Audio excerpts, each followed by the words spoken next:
One of the major issues of the progressive era was women wanting the right to vote.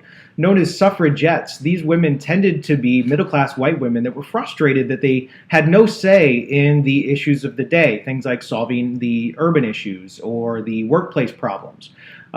They tended to argue that their maternal nature would allow them to desire cleaning up society. They opposed the liquor industry. They opposed gambling. They opposed the political bosses. And the argument was that if they were allowed to vote, they would naturally vote for people that would clean up these issues. So there's a lot of opposition.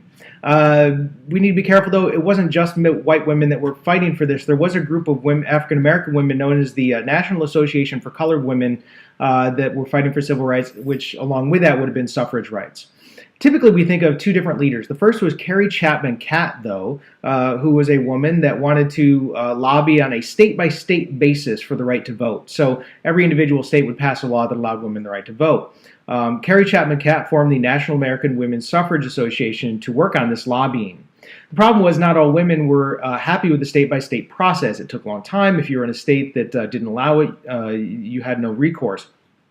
So there was a split in this tactic. One of the people that led the charge at a national amendment was known as Alice Paul. Alice Paul started a party known as the National Women's Party, and they wanted a national amendment to be passed, which would force states to give women the right to vote. Paul led marches and protests, and she even picketed outside of the White House during the Wilson administration during World War I. For her efforts, her and her fellow suffragettes were often attacked physically by men who didn't want women to get the right to vote. They were arrested, especially Alice Paul and her fellows outside of the White House, and they were put in prison for weeks, months at a time.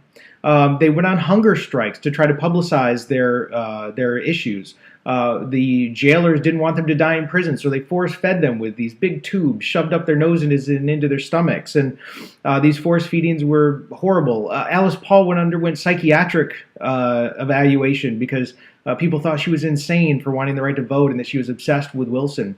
So the big issue during this era for women was gaining the right to vote, and that's going to lead into further civil rights efforts after they get to the right to vote in 1920.